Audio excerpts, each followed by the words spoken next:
В эфире совместный проект «Радио Крым Реалии» и Первого канала Украинского радио. Слушайте «Радио Крым Реалии» на средних волнах. Частота 549 кГц в 7:30 утра и днем в 12:10. Теперь мы с вами 24 часа в сутки, 7 дней в неделю. Радио Крым Реалии 105,9 FM. Крымчане имеют право знать.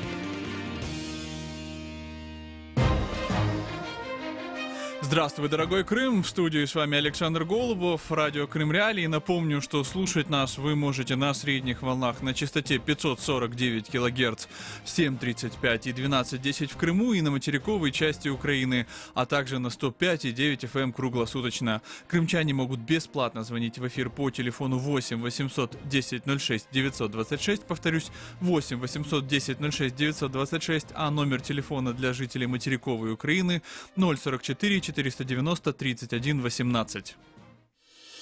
Тема дня. В Симферополе открыли филиал Всероссийской государственной телевизионной и радиовещательной компании, сокращенно ВГТРК, российскую гостелерадиокомпанию «Таврида». Для чего российские власти открыли в аннексированном Крыму филиал ВГТРК? Кто из крымских журналистов, оставшихся на полуострове после аннексии, будет работать на российскую пропагандистскую машину и как Украина сможет противостоять промывке мозгов крымчанам со стороны России? Обо всем этом мы будем говорить в ближайшие 25 минут. Крым в центре внимания. Пока же предлагаю послушать то, как прокомментировал телеканалу России открытие крымского филиала ВГТРК директор Тавриды Николай Долгачев. «Вести» — это проект, который соединяет все регионы Российской Федерации, как такая информационная нить. И впервые за эти годы здесь появляются тоже свои «Вести». Крымские «Вести» с хорошим оборудованием, действительно с хорошей профессиональной командой, с серьезной поддержкой. Поэтому, конечно, мы рассчитываем, что и здесь жители Республики Крым и туристы смогут увидеть все самые главные новости. В то же время на открытии крымского филиала гендиректор Всероссийской гостелерадиокомпании Олег Добродеев сказал следующее. Сегодня важный день, потому что именно сегодня можно говорить об окончательном информационном возвращении Крыма на родину. Если мы говорим о том, что телевидение ВГТРК конкретно стягивает страну, то вот сегодня, конечно, это последний регион России, в котором появилась наша компания. И это действительно главный элемент в этой информационной стяжке. Тем временем на связи с нами Гаяна Юксель, медиаэксперт, член Меджлиса крымско-татарского народа. Гаяна, здравствуйте. Здравствуйте. Благодарю, что связались с нами. И вот подскажите, по вашему мнению, какую нишу будет занимать Таврида в пуле российских СМИ в Крыму, которых уже и так там вроде бы достаточно? Я думаю, что здесь деление на ниши вопрос второстепенный. Это открытие данного филиала. Это еще один шаг по информационной экспансии и захвату Крымского полуострова и стягиванию его в информационное пространство государства-агрессора.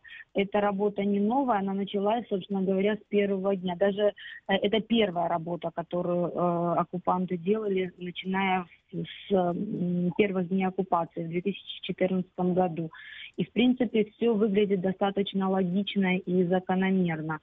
Открытие подобного медийного ресурса – это еще одна возможность для, скажем так, промывки мозгов крымчан и возможности вещания на внешнюю аудиторию с целью демонстрации счастливого и радостного Крыма. Я ничего удивительного в данном действии не вижу. И думаю, что, к сожалению, вот та пропагандистская работа, которая ведется на полуострове, в том числе и грязная информационная кампания в отношении Украины, она медийным ресурсом данным тоже будет продолжена. Яна, смотрите, а вот Добродеев, гендиректор ВГТРК на этой церемонии, он также сказал, что подавляющее большинство сотрудников — это крымские журналисты, и мы будем только расширяться, это важно с точки зрения рабочих мест. И вот тут возникает у меня такой вопрос. Во-первых, какие, собственно, журналисты идут прежде всего работать в Тавриду? И все ли так плохо на... Мне режиссеры сообщают, что Гаяна пропала со связи. Я же напомню, что мы разговариваем про открытие в Симферополе и в Крыму филиала Всероссийской государственной телевизионной и радиовещательной компании ВГТРК. Сейчас мы продолжим наш разговор с Гаяной Юксель, медиаэкспертом и членом Меджлиса крымско-татарского народа. Я же хочу напомнить нашим слушателям мнение Сергея Костинского, члена Национального совета Украины по телевидению и радиовещанию. Еще 28 марта он в целом написал в Фейсбуке следующее про российские СМИ в Крыму. Россия полностью уничтожила украинское телерадиовещание в аннексированном Крыму, захватив радиочастотные ресурсы, оборудование, инфраструктуру, принадлежащую Украине. И также российские СМИ вместе с вооруженными силами соседней России стали государственным инструментом оккупации Крыма. Место украинских и телеканалов и радиостанций заняли российские вещатели, написал он. И вот мне режиссеры говорят, что Гаяна Юксель снова с нами на связи. Гаяна, у меня в связи с вот этой цитатой Костинского к вам следующий вопрос. А действительно ли удалось российским СМИ вытеснить украинские не только из вещания, с частот в Крыму, но и из сознания крымчан, по вашему мнению? Вы знаете, понятие вытеснения, оно очень такое, скажем так, растяжимое. Дело в том, что как прошел силовой захват Крыма, точно так же произошло и силовое, насильственное, незаконное вытеснение украинских СМИ с территории полуострова. Нам никто там не дал возможности работать. Там не были созданы равные права для российских и, скажем так, украинских медийных ресурсов. Это был просто варварский захват, просто наглое переключение, отжим, нападение на редакцию, давление на журналистов, доносы, уголовные дела, преследования и так далее, и так далее. Там в отношении украинских, крымских журналистов использовался целый букет вот таких вот варварских методов действия. Поэтому, если говорить о том, что вот это происходило именно так, то да, они отжали самым наглым образом. Более того, они украли имущество Украины. И сейчас по данному факту необходимо проводить всю соответствующую работу. Вот, наконец-то, Нацрада по прошествии 4 лет посчитала, сколько было потеряно Украине. Причем посчитала на 2014 год, по ценам 2014 года, без учета предполагаемой прибыли. Вот. И не включила туда еще прессу, не включила интернет-ресурсы, а посчитала только радийные частоты и телевизионные, радийные и телевизионные ресурсы. Вот. Эта цифра есть, и по этому поводу надо проводить работу. А что касается сознания крымчан, я не думаю, что оно полностью, скажем так, атрофировано и отдалено от Украины. Мы видим это в деятельности ресурсов, мы видим это по реакции, мы видим по той связи, которая есть, и по отзывам наших соотечественников, которые сейчас находятся в Крыму.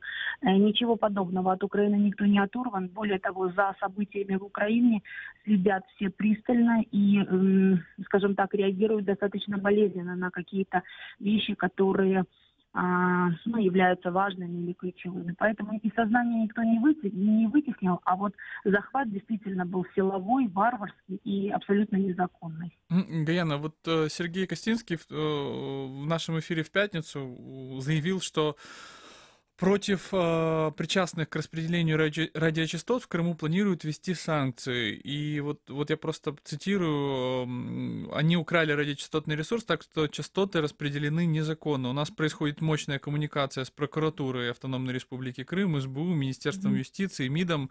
Это наш совместный проект, и я считаю, что где-то в сентябре мы сможем его полноценно представить. Он говорил о информации, где в Крыму вещают российские радиостанции, каналы. Вот по вашему мнению, смогут ли такие санкции как-то повлиять или хотя бы изменить ситуацию? И насколько вообще такой ответ со стороны Украины соответствует тем проблемам, которые вызывает подобное вещание? Вы знаете, вот тот вопрос, который задаете, он основной вопрос, и он постоянно держится в эфирах и спрашивает, а сколько действенно, необходимо ли, к каким результатам это приведет, как мы можем влиять на государство-оккупанта и можем ли мы изменить ситуацию.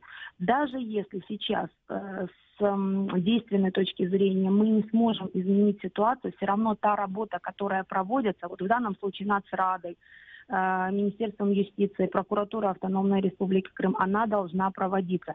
Если мы будем молчать, если мы опустим руки, если мы не будем говорить конкретными цифрами, конкретными фактами, то, во-первых, мы в определенной мере как бы признаем то, что там происходит, мы соглашаемся, и, во-вторых, в будущем мы не сможем требовать компенсации или требовать наказания преступников, которые осуществляли свою деятельность в 2014 году. Все делается правильно. Обидно, что это делается достаточно поздно. 5-й год, понимаете, 5-й год только посчитано, только проводится эта работа. Говорится о введении каких-то персональных санкций, когда это должно было быть сделано едва ли не в 1-й год после оккупации. Но такая работа должна проводиться, и должна проводиться всеми.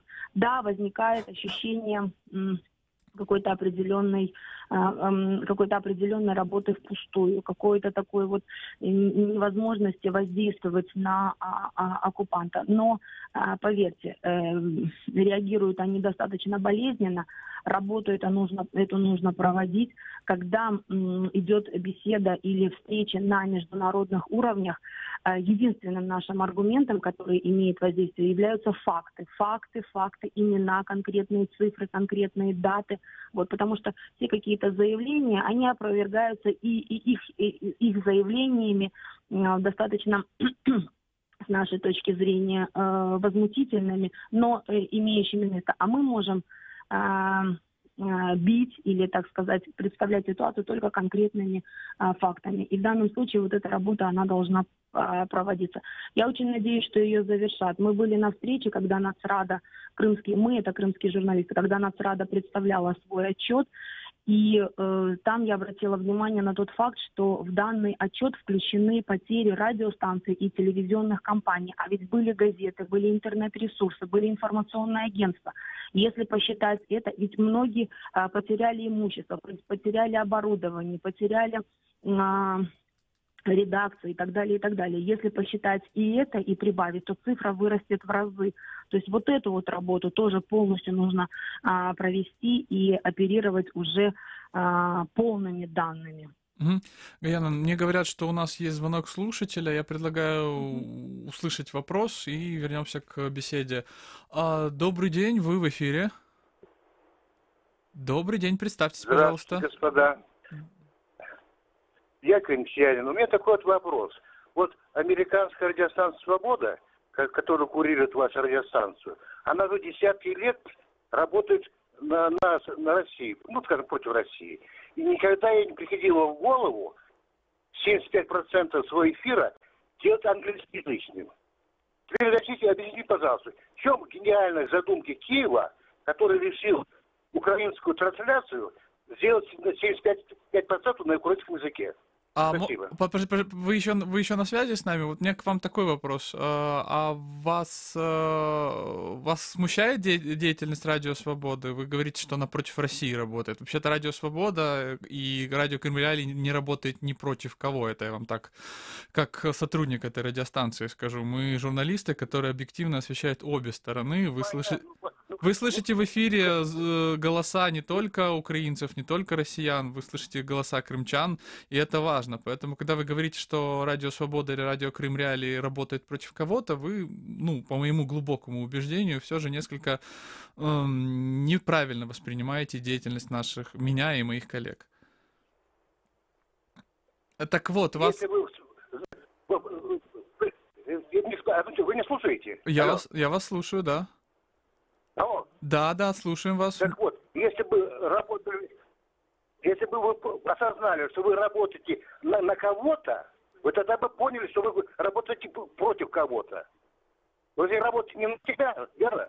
Вы знаете, я благодарен вам за вопрос. Мы сейчас обсудим его с экспертом. Я думаю, что вопрос украинского радиовещания, точнее, украинского вещания на Крым и украинского языка, это все-таки актуальный вопрос. Но, тем не менее, я еще раз говорю, что можно, конечно, жить в парадигме, когда кто-то работает против кого-то и за деньги кого-то, но в цивилизованном мире журналисты работают исключительно по журналистским стандартам, и журналистские стандарты, вы можете это узнать, они являются основой деятельности Радио Свободы и Радио Крым Реалии.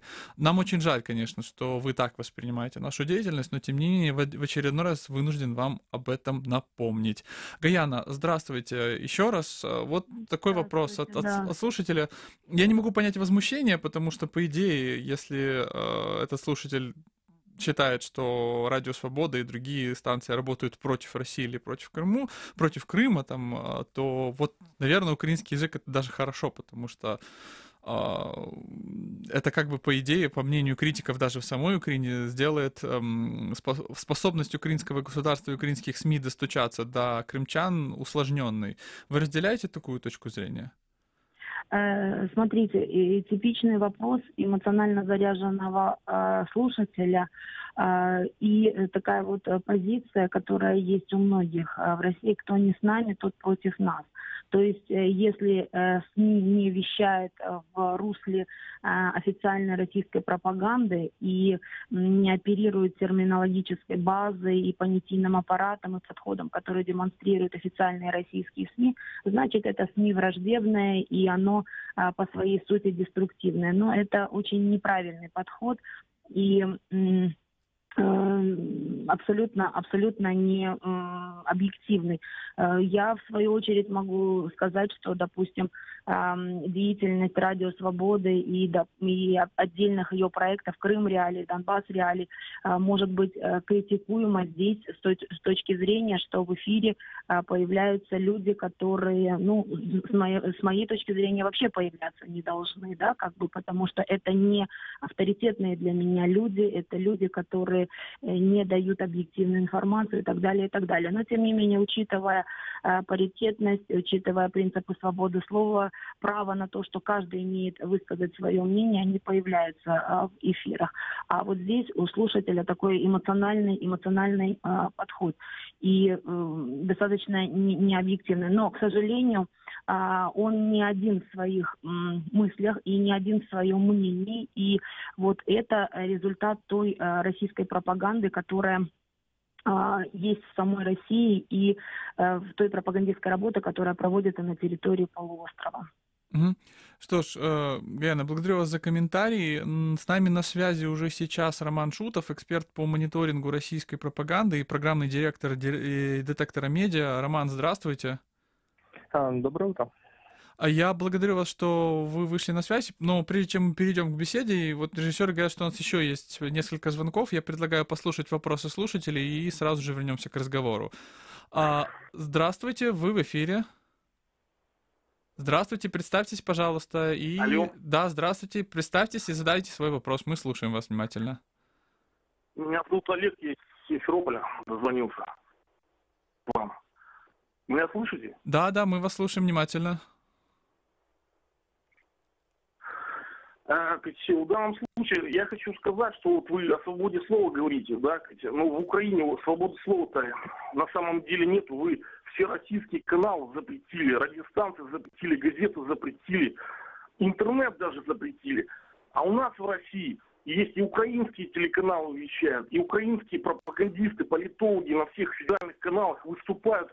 Россию, говорят, Олег, у меня такой вопрос. А какой украинский канал вы смотрели в последнее время в Симферополе?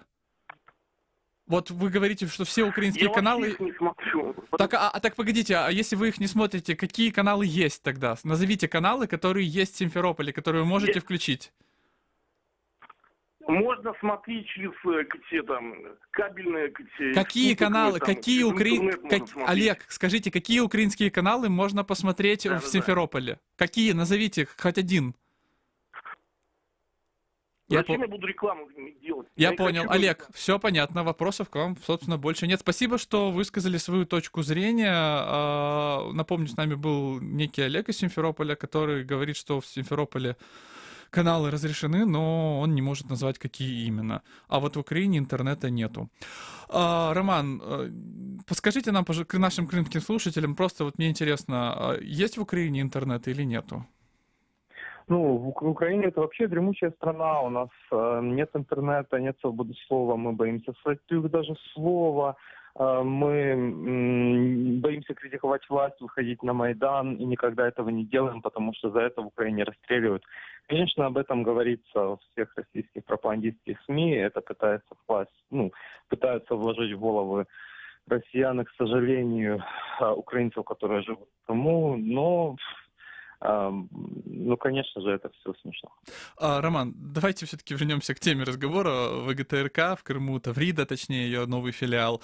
Российская пропаганда, по большому счету, и российские СМИ работают в разных сегментах. Какая-то пропагандистская информация подается достаточно открыто, это распятые мальчики в трусиках. Другая информация подается более, я бы сказал, искусно. Все не так однозначно, есть много мнений. Давайте не будем сразу же говорить аннексия, давайте разберемся.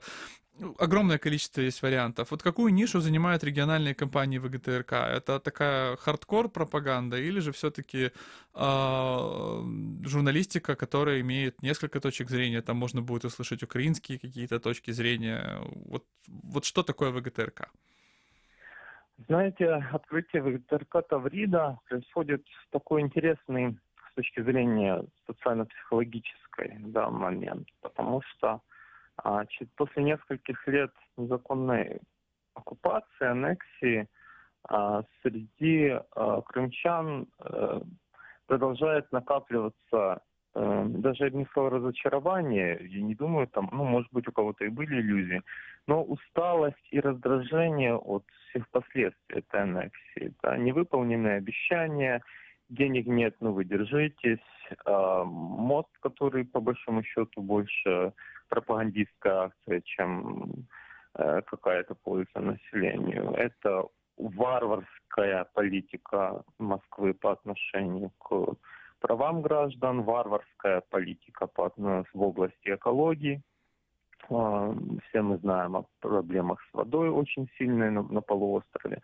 И варварская политика по отношению к мелкому и среднему бизнесу.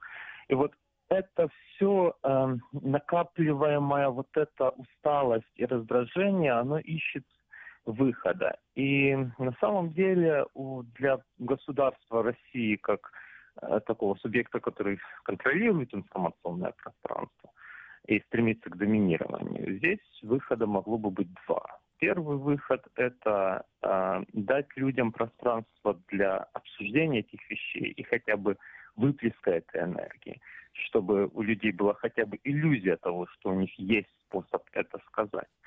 А второй способ – это закрутить гайки, это переломить через колено, и это пойти тем путем, который вы назвали хардкорным, и сломить все-таки этот протестный, эту протестную линию, просто сломать ее через колено. И знаете, интересно то, что именно открывается филиал ГТРК, я боюсь, что это как раз второй путь. Интересно, создается, открывается вроде как новый канал, по идее, формально, это плюрализм, больший плюрализм в информационном поле, а на деле это оказывается закручиванием гаек.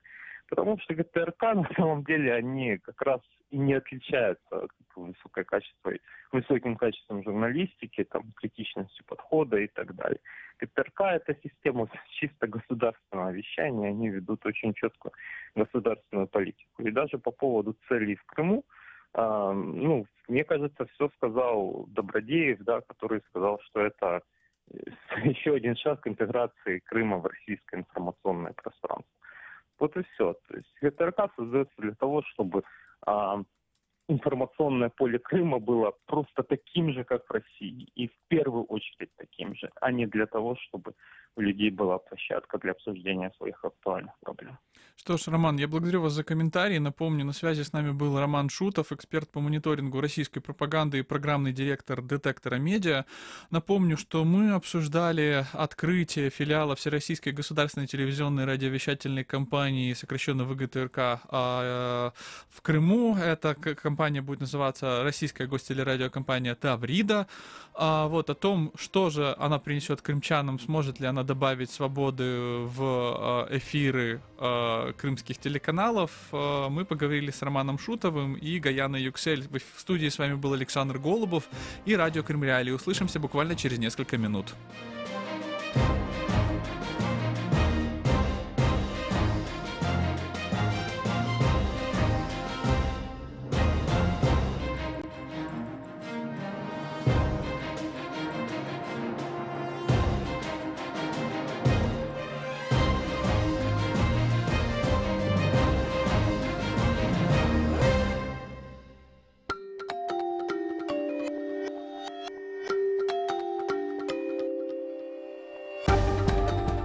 Новости в эфире «Радио Крым. Реалии».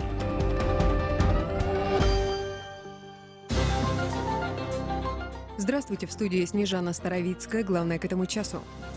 Сенат США готовит новые санкции против России. Зейтулаев отказался дать показания против нового фигуранта дела Хизбут-Тахрир. Байкеры едут к Крыму через всю Украину. Сейчас подробнее. Сенаторы и члены Комитета по иностранным делам Линдси Грэм и Роберт Менендес объявили, что вскоре представят законопроект о дополнительных санкциях против России. По их мнению, это позволит обеспечить максимальное давление на Кремль и его кампанию против демократии. В заявлении отмечается, что санкции будут касаться сфер энергетики, финансов, киберсубъектов в России, а также российского государственного долга. В июне Министерство финансов США ввело новые санкции против 3 граждан России и 5 компаний, подозреваемых в причастности к кибератакам. В апреле США ввели санкции в отношении ряда российских бизнесменов. Осужденный в России к 15 годам лишения свободы по делу Хизбут-Тахрир севастополец Руслан Зейтулаев отказался дать показания против нового фигуранта этого дела Энвера Сейтасманова. Об этом сообщил корреспондент русской службы «Радио Свобода» Антон Наумлюк.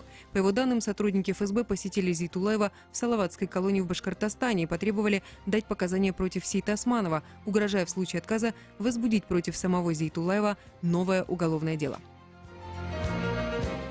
Мотопробег «Единство-2018» из Ужгорода прибыл во Львов. Байкеры со всей Украины с государственным флагом страны и национальным крымско-татарским флагом проедут через страну к Крыму.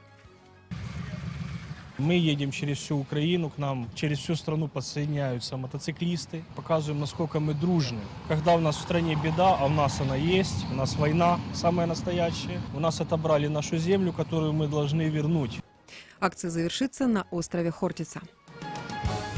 Судебные приставы Керчи ловили нарушителей перед въездом на Крымский мост. Совместно с сотрудниками полиции они проводили рейд, искали лишенных прав за долги по новому закону, передают издание Керчь-ФМ. Закон о лишении прав за долги начал действовать с 15 января 2016 года. Он позволяет судебным приставам временно лишать водительских прав автомобилистов, чей долг по штрафам, в том числе за нарушение правил дорожного движения, алиментом или судебным решением, превышает 10 тысяч рублей. Сегодня днем в Крыму по прогнозам 30 выше 0, временами будет облачно. В районе Чонгары и Новоалексеевки плюс 28, там ясная погода. Керченская переправа и все 3 пункта пропуска на админгранице с Крымом работают в штатном режиме. В студии Снежана Старовицкая. Оставайтесь на волне Крым Реалии.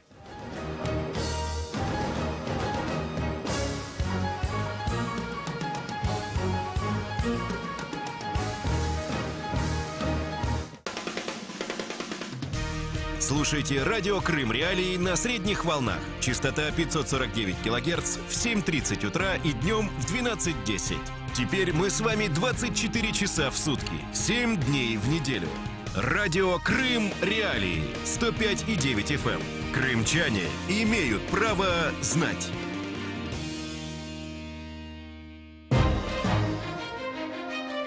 Продолжаем эфир «Радио Крым Реалии». У микрофона с вами Александр Голубов. Слушайте нас на 105,9 FM круглосуточно. Напомню, что крымчане могут бесплатно звонить в эфир по телефону 8 810 06 926, а номер телефона для жителей материковой Украины 044 490 31 18.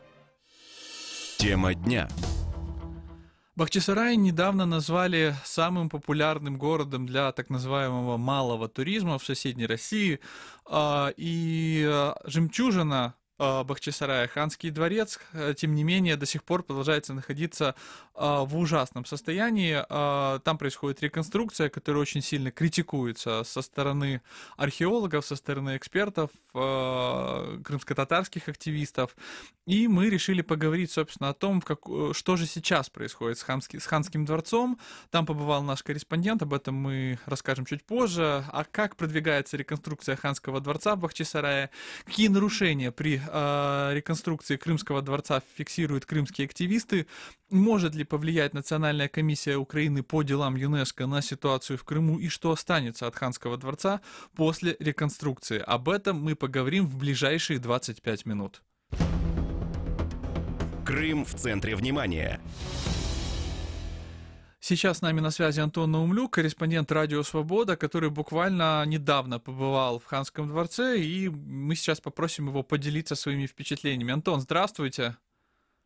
Доброе утро. Вот подскажите, вы не археолог, вы, скажем так, можете посмотреть на Ханский дворец глазами обычного туриста, который вот приехал посмотреть на жемчужину крымско-татарской архитектуры.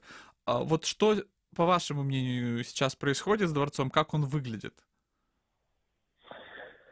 Работы в мечети Ханского дворца, по всей видимости, почти завершены. Невооруженному взгляду, вот без какой-то профессиональной подготовки, довольно сложно отличить какие-то новодел от того, что осталось аутентичным, но все равно это бросается в глаза. Какие-то пластиковые маленькие окна под крышей, еще не доделан ремонт внутри мечети, туда не пускают людей. Я забирался на горы над Ханским дворцом, и вот сверху, конечно, черепица новая, которая положена и которую критиковали буквально все эксперты, которые говорили о разрушении Ханского дворца и уничтожении аутентичности объекта, она, конечно, очень сильно отличается от старой черепицы, которая осталась над основным корпусом. Но самое страшное, что бросается в глаза, это железная конструкция, которая возводится над основным корпусом дворца. Это такие сетка из труб, которые возвышается над зданием. По всей видимости, там будет какой-то купол накрыт над основным зданием. Внутри эти трубы, буквально вот там, где ходят туристы, где находится фонтан слез, они прикреплены к полу, то есть ты просто ходишь фактически в строительных лесах. Работы ведутся и сейчас, там, когда я был, были строители, они сидели на лесах, что-то ремонтировали. Очень сложно, если честно, воспринимать этот исторический объект, когда вокруг тебя строительные леса такого огромного масштаба, потому что это такой огромный купол, огромное строение, железная конструкция, больше, чем само основное здание дворца. А с другой стороны, туристы все равно приезжают, все равно приходят, фотографируются. Людей было достаточно много, экскурсионные автобусы приезжают. В общем, радоваться это, наверное, туристам не мешает, но смотреть на то, что происходит сейчас, вот непрофессионально, без экспертной оценки, все равно очень тяжело. Я как историк, в общем, было достаточно болезненно смотреть на то, что сейчас, из чего сейчас состоит Ханский дворец. Что ж, Антон, я благодарю вас за ваш рассказ. Напомню, с нами на связи был Антон Наумлюк, корреспондент Радио Свобода. Мы говорили о том, в каком состоянии сейчас находится Ханский дворец в Бахчисарае. Я же хочу включить наш опрос недавний. Мы опросили крымских татар на улицах Бахчисарая, не только крымских татар, всех, кто был на улицах этого города. Чем для вас является Бахчисарайский Ханский дворец? С таким вопросом вышли на улицу Бахчисарая журналисты проекта Crimean Tatars. Давайте послушаем, что они услышали в ответ. Крымчане говорят. Как? Это наше прошлое. Об этом не надо забывать. Кто забывает прошлое, тот не имеет будущего. Как? То, что осталось у татар, все, что осталось для нас. Вот это осталось наше, как бы сказать, чтобы казахлар видели, что это наше. Это наши исторические ценность такая. Святыни. Это, знаете, как, что-то такое наше, родное, да, вот это вот. Предки наши, там хан наш уважаемый жил. Ханский дворец? Ханский дворец – это наша самая главная достопримечательность Крыма. Это наши корни, это наше осознание наших древних корней, что мы не просто какая-то там кучка, какой-то этнос такой мимо проходящий в истории. Это очень серьезное образование. И Ханский дворец, к сожалению, один всего, который остался, есть действительно символом является нашего народа. И это для меня очень важно. Моя идентичность, прежде всего, на которую посягают сейчас. Крымчане говорят. Напомню, это был опрос журналистов проекта Crimean Tatars на улицах Бахчисарая о том, как относятся к Ханскому дворцу жители Бахчисарая и гости этого города. Я же хочу сказать, что с нами на связи уже сейчас Эдем Дудаков, крымский активист, бывший глава Комитета Автономной Республики Крым по делам межнациональных отношений и депортированных граждан. Эдем достаточно активно вместе с коллегами выступает против кто-то называет это реконструкцией, кто-то называет это реставрацией дворца. Эдем, здравствуйте. Здравствуйте. Подскажите, пожалуйста, как вы оцениваете то, что сейчас происходит в Ханском дворце? Вот Антон Наумлюк, несмотря на то, что он не археолог, несмотря на то, что он смотрел, скажем так, глазом простого туриста, он видит огромное количество, ну, скажем так, нарушения аутентичного облика Ханского дворца. Что это, как вы воспринимаете такие работы? Ну, я хочу сказать, что там, во-первых, из всех подрядчиков, начиная от генерального подрядчика, кончая проектировщиком, люди неопытные, они никогда не работали в этой сфере. Я имею в виду в архитектуре вот именно 16 века ханского периода. Ну, например, главный архитектор проекта Иванишина, она, в принципе, с 13 года имеет лицензию всего на вот эти вот на производство работ, но и то она никогда не работала, как я сказал, вот именно вот на объектах подобия Ханского дворца. Это в основном объекты 19 века. Генподрядчик то же самое, Автогрупп, абсолютно неквалифицированные. Поэтому то, что происходит сейчас, происходит страшное, происходит в принципе то, что культурное наследие, мировое культурное наследие, она потеряла один уже из объектов Ханского дворца, это Ханскую мечеть.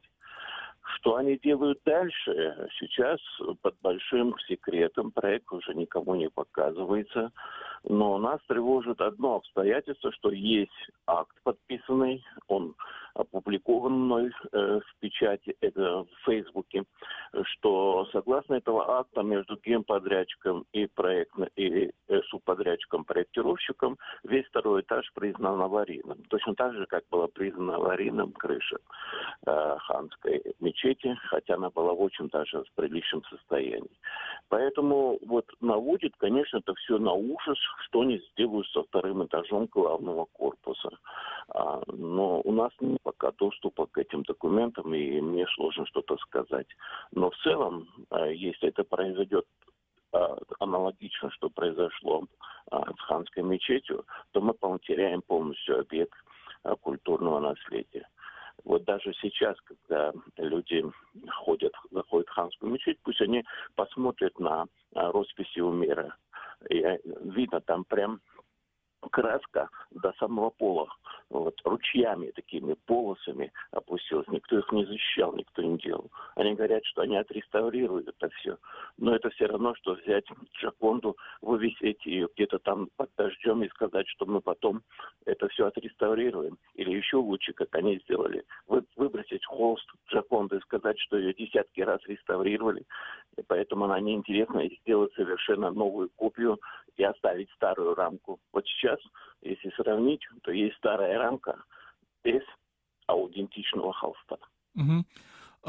Эдем, скажите, пожалуйста, вот подконтрольный России председатель Государственного комитета Республики Крым по охране культурного наследия Сергей Ефимов заявил изданию ТАСС о том, что никаких фактов о разрушении и порче Ханского дворца нет. Осуществляется комплекс первоочередных ремонтно-реставрационных работ для того, чтобы сберечь дворцовый комплекс. Работы будут завершены 15 августа 2018 года, и при этом он говорит, что при Украине, да и в советский период, столь масштабных работ не было никогда. Вот скажите, во-первых, вы согласны с такой точки зрения господина Ефимова? А во-вторых, действительно необходимо было проводить эти работы? Они, ну, условно говоря, не те, которые сейчас даже проводятся, а просто необходимо ли было реставрировать Ханский дворец и мечеть? Ну, во-первых, как я уже говорил, что я в конце 2015 года сам обследовал эту крышу, и там были проведены первоочередные противоаварийные работы, по которому вот эта северная течь такая была, и там деформированная балка была заменена. И, в принципе, дальше нужно было ждать проект реставрации и сделать над ханской мечетью защитную конструкцию, какой-то навес, провести археологические раскопки. Ведь проблема ханской мечети не чисто внешняя, там нарушен дренаж. Это уже об этом говорят давно, уже говорят еще в период Украины, в период Советского Союза еще говорили, что дренаж нарушен. То есть нужно было начать с дренажа, потом построить навес, сделать археологические раскопки. После этого приступить уже реставрации, а не полной замене аутентичных материалов. Реставрация подразумевает только замену тех конструкций, которые пришли в негодность. Это и есть философия реставрации, а не полная замена всей крыши, не полная замена всей аутентичной черепицы. Вот я недавно давал российской газете «Новая газета» интервью, и там на мою реплику о том, что дирекция Ханского дворца фактически тоже не профессионалы, пришли вот на заре 2014 года, так сказать, к руководству этим дворцом и ничем другим не занимают. Так Мартынюк говорит, что мне уже проели плешь с этой черепицей, что такая черепица не выпускается, и поэтому мы решили заменить вот новой черепицей, что ее не хватало. Ну, во-первых, я хочу отметить о том, что делали не профессионалы, и при разборе тоже очень много черепицы сломалось. Но и сейчас существует 90%, ну пусть будет 85% этой черепицы, она целая. Что делали предыдущие директора этих музеев, начиная от Ботанинского? Они делали экспедицию в села и собирали, скупали у населения эту черепицу. И сейчас, если вы проедете по Симферополю и заедете в ресторан «Элем», вы увидите наверху аутентичную черепицу. Они ее в 2013 году собрали. Понимаете, все, что делают наверняка, начиная от Ботанинского, кончая Петровым, каждый из этих директоров покупали черепицу у населения, старую черепицу 18-го, начала 19 века. Конечно, черепицу больше не выпускают, она закончили и изготовили в середине 19 века. Но она есть у населения, ее можно достать. В крайнем случае, если уж возникает вопрос, что нужно что-то доделать, то можно было дать размеры определенные и несколько десятков, может быть, даже сотню черепиц изготовить по аналогичной технологии в Турции. Вот понимаете, вот это вот и есть непрофессионализм. Понимаете, это бывший человек, который работал в прокуратуре, посадил 340 человек в тюрьму, как он сам заявлял на научном совете. Вот можете оценить его уровень, то, что он на научном совете вот об этом заявляет. Понимаете? И все остальные, начиная от директора непосредственно Мерем Ханум, который сейчас работает, которая работала в торговле до этого, главный архитектор, который вообще, честно сказать, предлагал там заменить даже все деревянные конструкции на металлические. Ну, понимаете, это уровень их профессионализма. Вот я как раз-таки об этом и говорю. Начиная от генподрядчика, автора проекта, и кончая работниками нынешнего Ханского дворца, полный непрофессионализм. Я тут больше чем уверен, то же самое происходит и в Комитете охраны культурного наследия. Поэтому они говорить могут все, что угодно. Но памятник уничтожили они. И это на их совести. И придет время, за это должны судить. Должны создать вот не только за то, что уничтожили, а за то, что ты не противодействовал этому. Вот, работая директором или работая главным архитектором, ты не представлял населению реальную картину. Вот за это тоже надо судить. Эдем, скажите, пожалуйста, ну вот тот же Ефимов заявляет, что 15 августа 2018 года уже будут завершены все работы. Значит ли это, что фактически не спасти уже не только Ханскую мечеть, но и Ханский дворец, потому что осталось совсем немного, и есть ли какие-то возможности приостановить эту реконструкцию, или вот что можно сделать, по вашему мнению? Ну, я, опять же, повторяю, я не вижу проекта. Проекта второй очереди, где идет реставрация главного корпуса, у меня нет доступа. Доступа нет никому. После того, что они подверглись большой критике на Ханской мечети, они держат этот проект в большой тайне. И что они там делают? я не знаю. Если они пойдут по тому же пути, по которому пошли на ханской мечети, а я думаю, что уровень их квалификации не выше этого, то мы потеряем все. Это однозначно. Если вмешается после этих скандалов, я знаю, что документы попали в ЮНЕСКО через нашу турецкую диаспору. Я ездил в Анкару, была конференция, я передал через Николь Феррори эти фотографии уничтоженных росписей, конструкцию крыши. Все, что у меня было, я все передал туда. Если будет оттуда какой-то звоночек с главного офиса ЮНЕСКО в Москву, и там что-то вмешается и подключат более профессиональных, то может еще пойти реставрация по нужному русле, остальная часть. Здесь мы уже все потеряли на ханской мечети.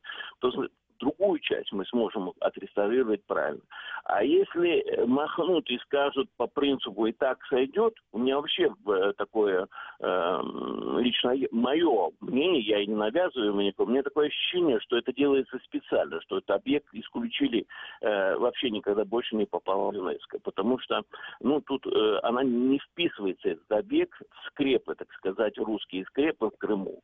Поэтому уничтожить этот дворец, сделать из него вот такой вот обыденный, захолустный, какую-то бутафорскую копию, я думаю, что для некоторых это было бы решением главной проблемы в Крыму. Это проблема скрепов, которые постоянно везде обсуждаются, ставятся вот эти памятники императорам. Здесь на месте есть памятники ханам, которые, в принципе, жили за несколько веков до них. Вот это вот как раз-таки немножко их пугает. В историю не вписывается. Поэтому мне сейчас сложно что-то сказать, что они делают. Может быть, это и не так, как я думаю. Я надеюсь, хочется надеяться, что и не так, как я думаю. Но если это так, тогда ничего не поможет в мире, чтобы это остановить. А если ЮНЕСКО все-таки настоит, если Украина будет активнее, Министерство культуры Украины будет активной, Министерство культуры Турции подключится Эрдоган, то еще и это направление есть, при котором могли бы пригласить турецких специалистов, хотя бы, чтобы они их проконсультировали. У нас архитектурные стили очень близкие, и турецкие специалисты могли бы помочь, конечно, вот этим бездарным проектировщикам и бездарным исполнителям разобраться в этой архитектуре. Поэтому я пока не могу прокомментировать, что будет. Я не вижу проекта. Эдем, что ж, я благодарю вас за комментарий. Напомню, с нами на связи был Эдем Дудаков, крымский активист, бывший глава Комитета Автономной Республики Крым по делам межнациональных отношений и депортированных граждан. И вот Эдем заметил возможную роль ЮНЕСКО, которая теоретически может повлиять на реконструкцию ханского дворца, на позицию России относительно этой реконструкции. Я же хочу напомнить нашим слушателям, что Национальная комиссия Украины по делам ЮНЕСКО решила подготовить реестр движимых и недвижимых памятников и объектов, которые находятся в музейных фондах в аннексированном Крыму и на Донбассе. Об этом сообщало Министерство иностранных дел Украины. И, в частности, то есть сообщается, что участники заседания констатировали серьезное ухудшение ситуации в областях образования и культуры на временно оккупированных территориях Украины. В частности, бывший директор Бахчисарайского историко-культурного заповедника Эльмира Аблялимова рассказала о реальной угрозе исторической и культурной аутентичности ханского дворца в результате незаконных реставрационных работ, которые проводят российские власти полуострова. И вот Эльмира сейчас с нами на связи. Эльмира, здравствуйте. Здравствуйте. Я благодарю, что связались с нами. И вот у меня к вам первый вопрос. Вот что это за реестр, о котором идет речь? И может ли это как-то помочь в вопросе приостановки вот этой вот варварской реконструкции ханского дворца в Бахчисарае? Я бы хотела некоторую поправку ввести. Сама национальная комиссия не будет составлять этот перечень, этот реестр. Этот реестр должны составить профильное министерство, в полномочия которое входят вопросы, связанные с культурным наследием, с музейными предметами, соответственно, Министерство культуры.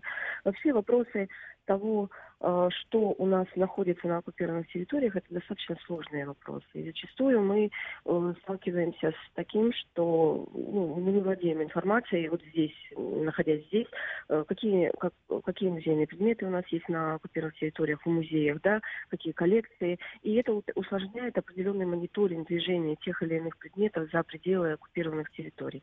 Именно поэтому было принято такое решение. Оно достаточно, может быть, не такое своевременное, это нужно было принимать решение гораздо раньше, но, тем не менее, оно очень правильное, и это очень сложная работа. Другой еще отдельный вопрос, каким образом они будут это делать, каким образом будет собираться этот реестр, какими источниками они будут пользоваться, но, тем не менее, это то, что сейчас нужно делать. Что касается ЮНЕСКО и Национальной комиссии, то в вопросах Ханского дворца, то ситуации, сложившейся там, то я хочу сказать о том, что здесь одних усилий Национальной комиссии по вопросам ЮНЕСКО, конечно, недостаточно. Это только один из рычагов воздействия. Но таких рычагов должно быть очень много. Это и позиция самого государства, и позиция Министерства культуры, и позиция национальных комитетов, международных организаций, которые находятся в Украине, и КРОМ, и КАМУЗ, Голубой щит. Это и дипломатическое влияние, которое осуществляется посредством Министерства иностранных дел, и мнение общественности по этому вопросу, мнение науки. И вот только вот такими массированными усилиями мы сможем что-то изменить и двигаться вперед. Эльмира, скажите, пожалуйста, а вот когда мы общались с Эдемом Дудаковым, он говорил о возможном подключении турецкой стороны для решения этого вопроса. Как вы рассматриваете эту возможность? Можно ли попытаться привлечь Анкару для того, чтобы надавить на Кремль в этом вопросе и все же хоть как-то сохранить то, что осталось от Ханского дворца? Вы знаете, не только можно, но и нужно на самом деле не только Анкару. Сейчас Министерство иностранных дел, сейчас немножко такой период в этом плане затишье, потому что отпуски, у многих отпуска, я имею в виду и у европейских политиков в том числе. Поэтому основная деятельность опять начнется ближе к сентябрю. Была такая разработана такая стратегия, при которой мы собираем друзей Украины по этому вопросу. Да? Вот мы проработали большое мероприятие в Париже, в посольстве Украины, были в Португалии, затем была конференция в Анкаре, где был Эдем Мугаревич в том числе. И дальше мы планируем мероприятие в Литве, Польше, то есть собрать специалистов и друзей Украины по этому вопросу для того, чтобы иметь гарантированную поддержку. Вот. Поэтому, конечно, специалистов турецких приглашать надо. Это действительно была очень хорошая конференция. Она собрала большое количество научной среды, которая презентовала прекрасные доклады. Вот Эдем Мугаревич говорил о докторе Николя Кончал-Феррари. Действительно, прекрасный был доклад. Она с 92 года изучает, исследует Бахчисарайский ханский дворец. У нее очень много публикаций было по этому вопросу. И мы можем использовать и этот материал, и этого человека, эту женщину прекрасную, для того, чтобы она дальше могла этот материал презентовать вот на тех мероприятиях, которые мы планируем проводить. Эльмира, я благодарю вас за ваш комментарий. Напомню, с нами на связи была Эльмира Аблялимова, бывший руководитель Бахчисарайского историко-культурного заповедника. И на связи с нами также Вячеслав Баранов, сотрудник Института археологии Национальной академии наук Украины. Вячеслав, здравствуйте. Доброе утро. Я жутко извиняюсь, у нас осталось совсем немножко времени, но скажите коротко, вот чем ценен Ханский дворец, почему его сохранение так важно для нас? Собственно говоря, это единственный оставшийся у нас дворец крымско-татарского времени. Больше таких дворцов не осталось. Он изначально был, безусловно, наиболее центральным и важным, когда возводился. Но на сегодняшний день это единственный оставшийся дворец. И фактически, то есть, если Российская Федерация таки будет проводить эту реконструкцию так, как она ее проводит, то мы лишимся последнего памятника крымско-татарской архитектуры такой дворцовой, да? Тут сложно говорить, насколько они сильно будут. Безусловно, памятник пострадает. Потому что в том виде, в котором сейчас это все проводится, так проводить нельзя. Это варварство, в общем-то, но какая-то часть памятника все равно останется в любом случае. но памятник сильно потеряет свою автентику, скажем так. Что ж, Вячеслав, я благодарю вас за ваш комментарий. Напомню, с нами на связи был Вячеслав Баранов, сотрудник Института археологии Национальной академии наук Украины. В студии с вами был Александр Голубов. Мы говорили о состоянии ханского дворца в Бахчисарае. Это радио Крым Реалии. Услышимся.